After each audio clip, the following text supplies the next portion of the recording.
Hello, it's me, looking rough.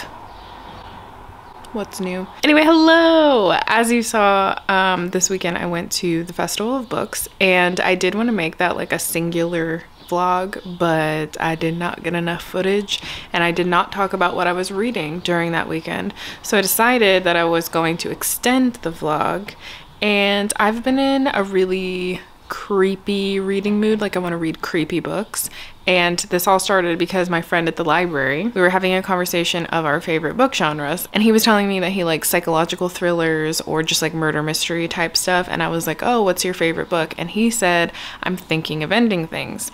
And I was like, I've heard of this book and people say the ending is really weird. And he was like, I highly recommend it, but I think that you should listen to the audiobook, but maybe get the book as well and read along. So I decided to get it. I got it from the library. I have the audiobook as well, so I'm gonna hybrid read it, or just like, yeah, hybrid read it. And I decided that I wanted to read just creepy books for the rest of this week, although I will have clips of me talking about Legends and Lattes in here because that's what I was reading the weekend of going to the book festival.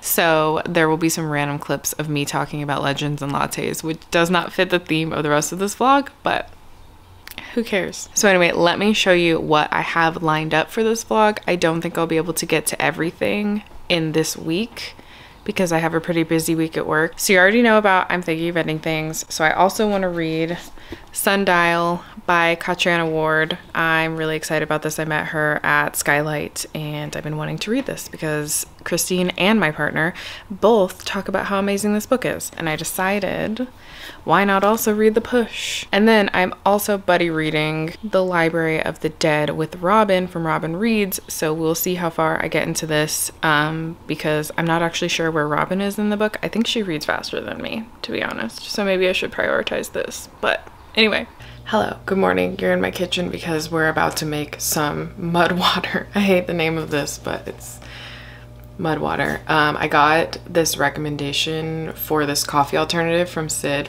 Bookworm. It's pretty good. It like doesn't have, their whole thing is it's with 1/7 the caffeine of a cup of coffee. Mud supports focus, energy, and immunity without the jitters, crash, and dependency. This drink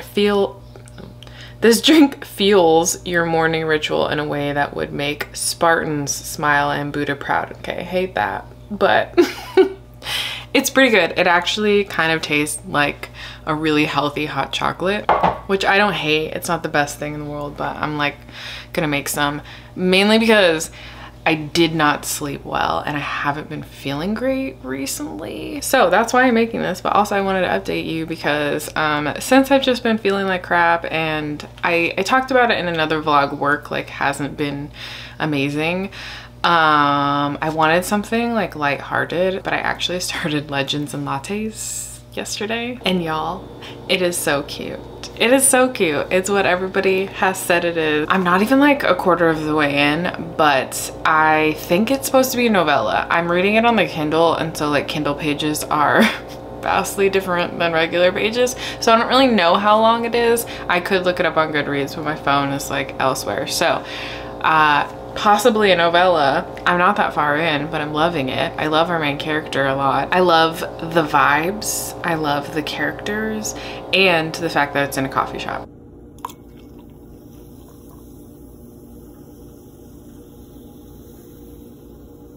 Okay, so it's a few days later and the world sucks, so I haven't really been updating, but I did finish Legends and Lattes, 5 out of 5 stars. I loved it. It was the perfect thing to read right now because it's quite literally full of cinnamon roll characters and cinnamon rolls, which I bought some and I'm eating some for breakfast because, again, the world sucks and I deserve this. Anyway, Legends and Lattes. I don't think I gave a synopsis of it, but basically it's like a slice of life story where our main character Viv is an orc and she also was a mercenary, and she decides that she wants to retire because she just doesn't want to live that life anymore. So she decides to retire and open a coffee shop, and in the place that she's opening a coffee shop, nobody knows what coffee is. So she is just hoping that once they taste it and experience the atmosphere of her cafe, that they will fall in love with coffee like she did. So you get to see the process of her like making friends who help her build this cafe, and then subsequently hiring somebody that they become like best friends. There's some romantic tension, there's really sweet moments, there's also tension within the town, but ultimately it's like a really sweet slice of life moment about people coming together in this coffee shop, and it's very cozy. It's very much a me type of book. Like if I could encapsulate myself in a book, this would definitely be it, because I want to own a coffee shop one day. So yeah, I loved this. 5 out of 5 stars. I really hope that the author ends up writing more in this world, even if it's not following Viv, like following different characters that you meet, because you meet quite a few recurring characters in here that I think it would be fun to learn about their backstory, while also seeing like Viv and other characters in the background. But anyway, I'm gonna go wallow.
Can we talk about weird things that I'm really excited for?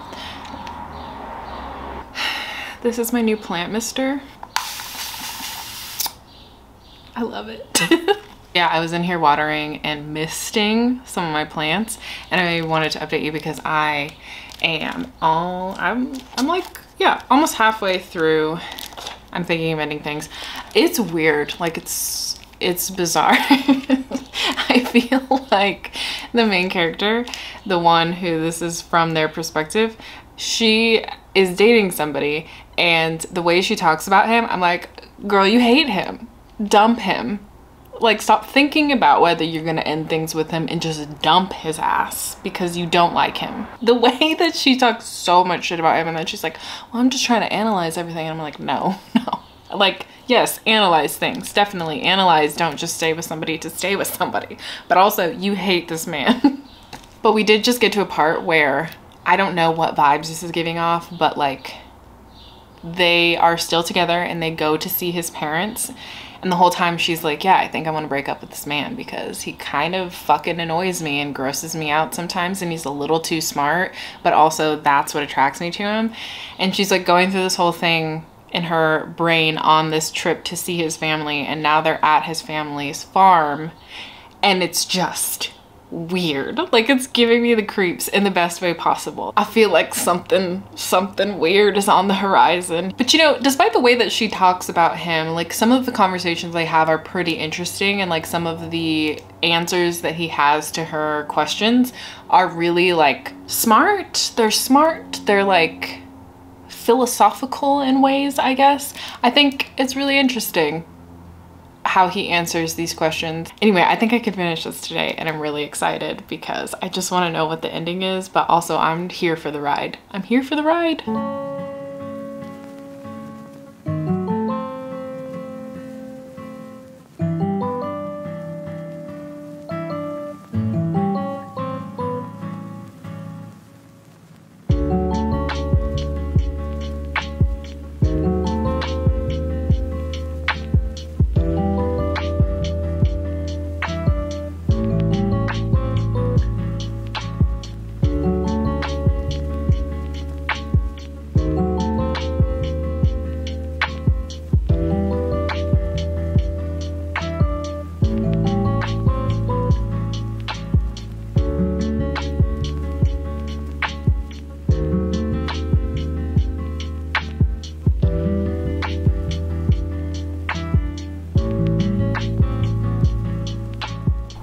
look rough because what's new?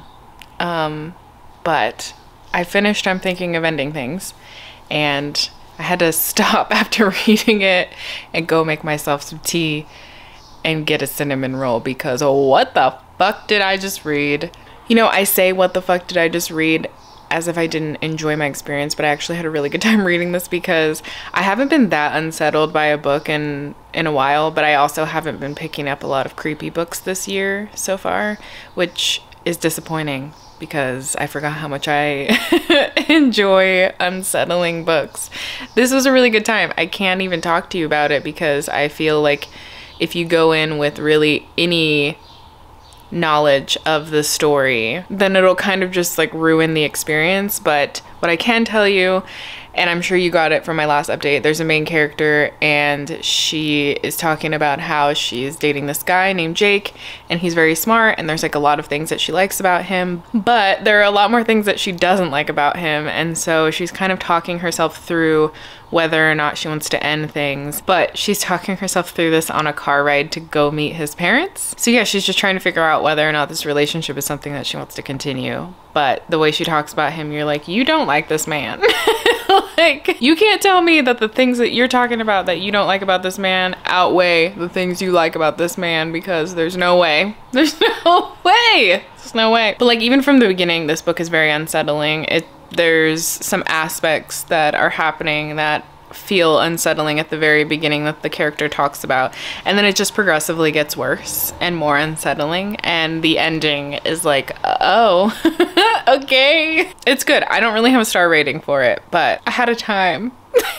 An unsettling time. Ultraviolets, they fill my soul. You're ultraviolet, and every time I know the truth, speaking one way between me and you, and I'm fine on my own. So I wrote this song to serenade the ultraviolets all alone. She knows everything there is to know, and of course she does. Just smile and hush, and in my eyes I fall asleep. Your gracious touch is numbing me. My best dark suit I'll wear for free, looking stylish for make-believe. Oh, you're so smart with your ultraviolets, broken silence. You're ultraviolet anyway. And every time I know the truth, speaking one way between me and you, and I'm fine on my own. So I wrote this song to serenade the ultraviolets all alone.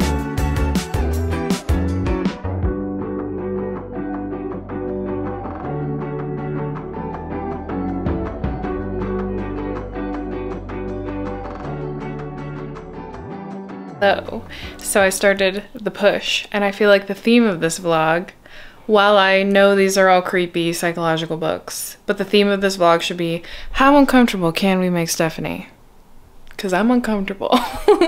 No, this is really good. Another unsettling book, but it's really good. Hello, it's Monday. I just took a shower because I have to go to work soon. This weekend was weird. I didn't really update yesterday because every single day this weekend something happened. Like on Friday, I don't think I updated, but we had like a sink issue where our sink was like backing up and filling up, and we just thought it was a clog, and they called the plumber out. The plumber said he had fixed it, and I was at work, so I came home and the sink was filled up again. So we had to call him out again, and he came Friday, and it took forever, and he was very rude to me. I think he was upset at me because he said, oh, I was already here for 2 hours and I fixed it. And I was like, do you think I just put dirty ass water in my sink for you to come back because we had a good time, or what? And then on Saturday, my partner and I decided that we were gonna go on like a little road trip, and we were gonna stop into a Barnes & Noble and blah, blah, blah, blah. And we were hearing a weird noise. Turns out like something was wrong with their tire, but also their brakes. So we got the tire fixed. But despite that, I actually had a really good weekend. I got so much reading done this weekend. I am now halfway through The Push, and that book is so uncomfortable, but like so good. I can't stop thinking about it. I think I'm like 170 pages into it. It's only a little over 300 pages. So I'm pretty sure I could finish it today. I feel like if you're a parent, you might not want to read this book. I've heard people say that before, but now I very much understand where they're coming from. I also think that if you like want children, like really want children and you're trying for children, this is not the book to read. No. This book is like specifically, it's talking very much about motherhood, but I think it's just an interesting look at parenthood in general and how kids can change the dynamic of a relationship for good or bad. So anyway, I will update you when I finish it, which will probably be later today. And otherwise, I'm gonna eat something and go to work. I just finished The Push. I think my camera's, oh my God, it got worse. Well, don't I have a new fear of motherhood? This book fucked me up. I, like, the whole time reading it as well, it thoroughly just crawled into my brain and fucked me all the way up. I'm already terrified of motherhood, but this, like I said in my previous clip, do not read this if you are pregnant, trying to get pregnant, have just had a baby, have children. I mean, I'm not saying don't read it if you have children, but like go in being mindful. I mean, I think anybody should go into this being mindful regardless of your thoughts on motherhood or just being a parent in general. Like, not even just motherhood. This very much focuses on a woman and like generations of her family's experience with motherhood specifically, but like I don't think it's limited to that. I'm not even holding this up. So I can't really give away too much because it's like psychological, and so giving away too much is gonna ruin your experience. So like the bare minimum of this is that there's a main character named Blythe, and Blythe at the beginning of this has basically just had her first baby, and she kind of talks about how this came into their lives, her and her husband's lives, because he really wanted children, and she was always very fearful of having a child because she didn't have a very good childhood or a very good mother. So her fears are pretty valid because once she has her baby Violet, she is not connected to her baby at all, and she's very fearful that she will never connect to her baby, and so she tries very, very hard. And there are moments, they have moments, but then eventually she wants to get pregnant again. She thinks that will solve whatever is happening for her, and they have a second baby, and she's very connected to him. But among all of this, she believes that something is wrong with her daughter. It's not just that they don't connect. She actually thinks there's something wrong with her daughter. And this is from her perspective, so you can only take things at face value because she's an unreliable narrator. But the cool part about this book is you actually go back into two different timelines. So you go back into the timeline between Blythe and her mother, so you get to see how her childhood was and like how her mother treated her, and then you go back into another timeline, which is Blythe's mother Cecilia and her mother, I think her name was Edna, and so you get to see how Cecilia and her mother's relationship was and kind of where it all started. And this has a heavy emphasis on mental health and how there's intergenerational trauma and how certain parts of our mental health can very much be inherited. And I really, really enjoy that conversation. But just in general, I enjoyed this book because it went places.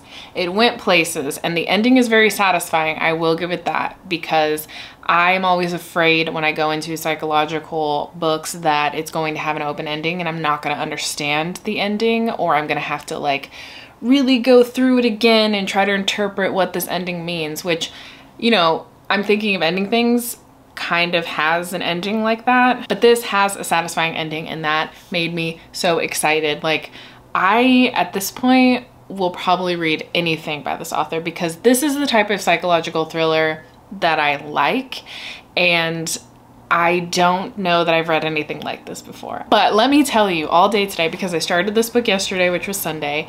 Today was Monday. I work with children. I work with children and parents. I was having a hard day. I was having a rough day. But I'm giving this a 5 stars. I mean, I literally sat for like 10 to 15 minutes after reading this book, just like. So with that, I'm gonna start Sundial, which is really exciting because this is another mother book. Like, if I remember correctly, the mom has like trouble with one of her daughters but is really close to her other daughter or something like that, and like they're going on a family vacation to see if they can fix their relationship. I could be very wrong, but you know what? It's cool.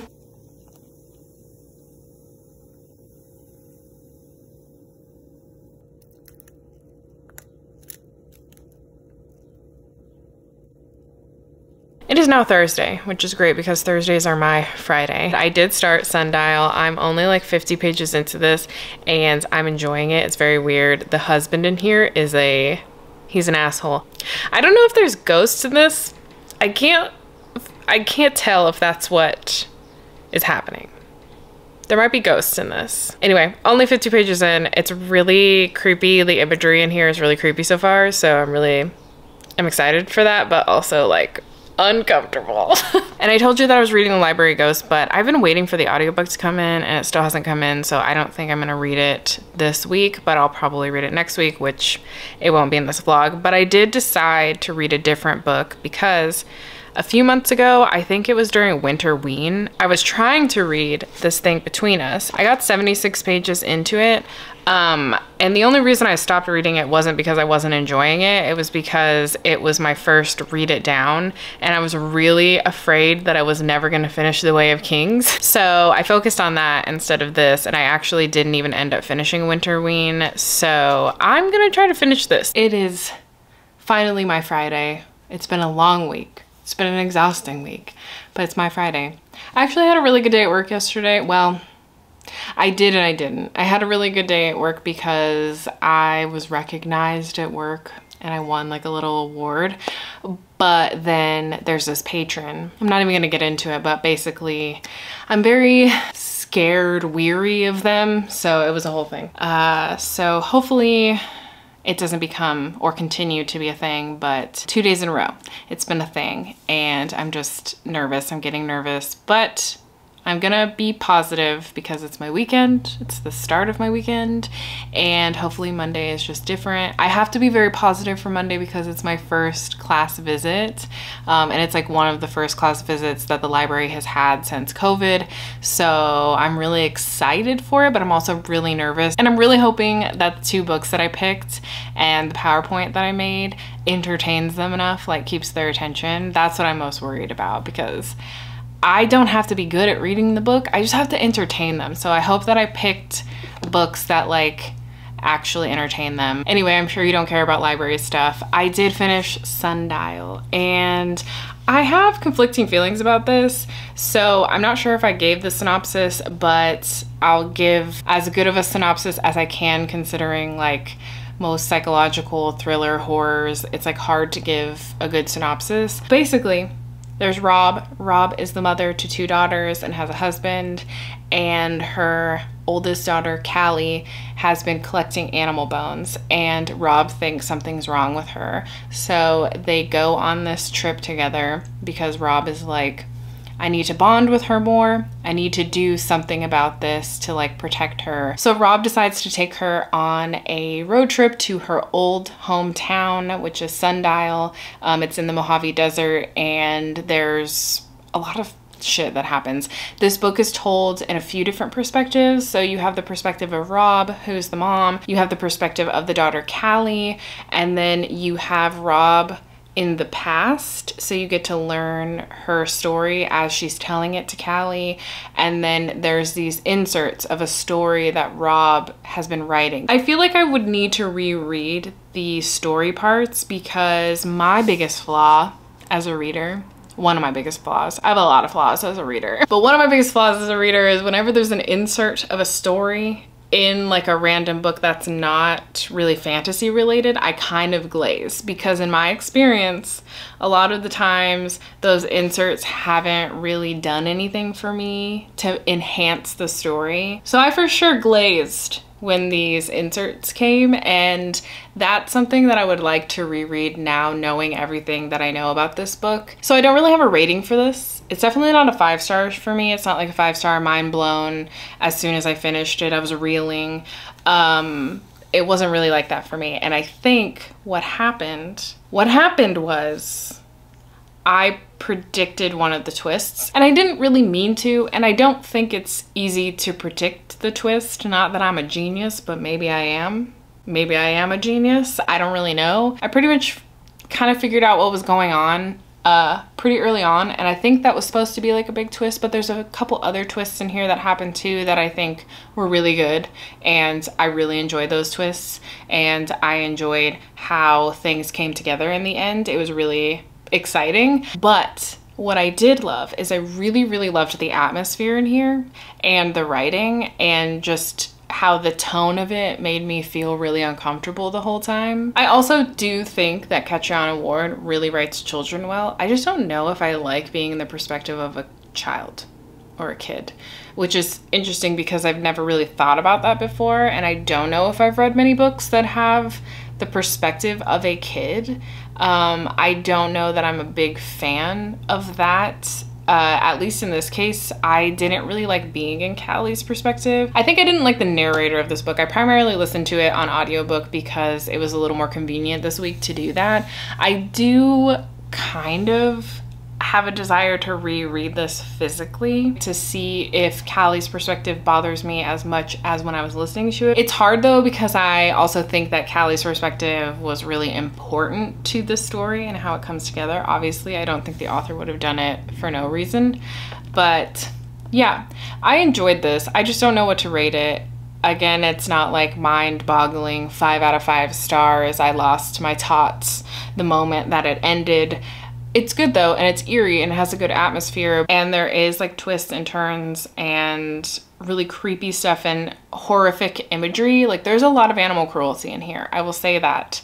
There is a lot of animal cruelty in here to the point that it made me extremely uncomfortable. I don't necessarily think that it was used as just a way to upset the reader. I think it was used with purpose. So I would be wary of that, especially if you're a dog lover, because there's a lot of animal cruelty towards dogs specifically. Yeah, but anyway, I'm rambling. I liked it. I do want to read other stuff by Gabrielino-Tongva Ward because she has other books than just Needless Street, which I do want to read as well. But she has 2 other books, I think, aside from Needless Street. So I would like to read more from her because I do really like her writing.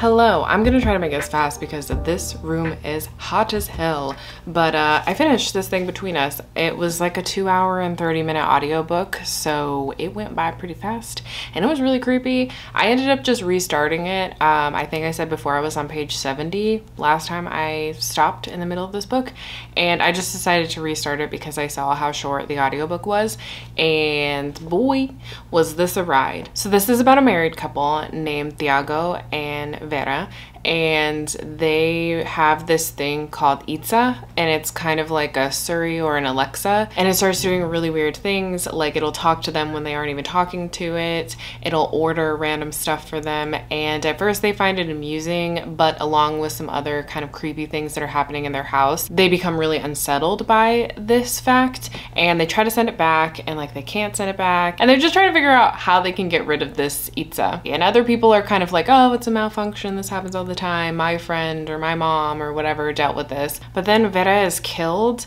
and things start to spiral out of control for Thiago. This book took some horrific turns, and some of the imagery was just really unsettling. The atmosphere itself is really unsettling, especially because it's focused on like technology taking over your life a little bit, and this idea that you don't have any control over these technological devices. But that's not really the core of this book. I was kind of sold that way on this book, but the technology aspect is not really the focal point. It's a big part of it, but it's not really the focal point. So I would keep that in mind if you're reading this for that aspect. But I really enjoyed this. The only complaint I have is it does have a fairly open ending, and I don't always love that with horror books like this. Like, it's fine if you want your reader to interpret everything that's happened up to the end, like in their own way, and kind of try to piece it together. But at some point, it also feels like the author didn't know how to end it, so they just end it on a cliffhanger or like open-ended and assume that you're just gonna piece it together. And sometimes I just want, like, not necessarily a resolution, but I want a better answer to things. And that's not to say that you don't get a resolution in here, because I think you get the answer you're looking for the most part. But then the ending happens and I was like, oh, I just wanted more. But this is really weird, and it had that good creepy atmosphere that I've been looking for. And there's like, there's some really creepy shit that happens in here. I also like that this is very much tied into Mexican culture, and like it even touches on like immigration and being first generation in America, which I thought was really interesting, and I liked those aspects. I also really loved the way that this was written. The writing style really worked for me, and it made it super easy to fly through this book. Like, I didn't even want to stop listening to the audiobook when I was reading it. Sometimes in psychological books, I want to put them down because I get like overwhelmed. And while there was a lot of disgusting things in here, a lot of really creepy imagery in here, things that made me very uncomfortable, just something about the writing and the atmosphere made me want to keep reading. So I read it in one sitting. All I know is that when Gus Moreno publishes something else, I'm going to be snatching it up, because this just left me feeling some type of way. I'm not going to stop thinking about this for a while. I think my two favorite books out of this whole experience, like the ones that I feel I will not stop thinking about for a while, are this one, This Thing Between Us, and The Push. Like, I think about The Push every day since reading it. Every day. The Push like just wormed its way into my brain, and I hope one day it lets me go.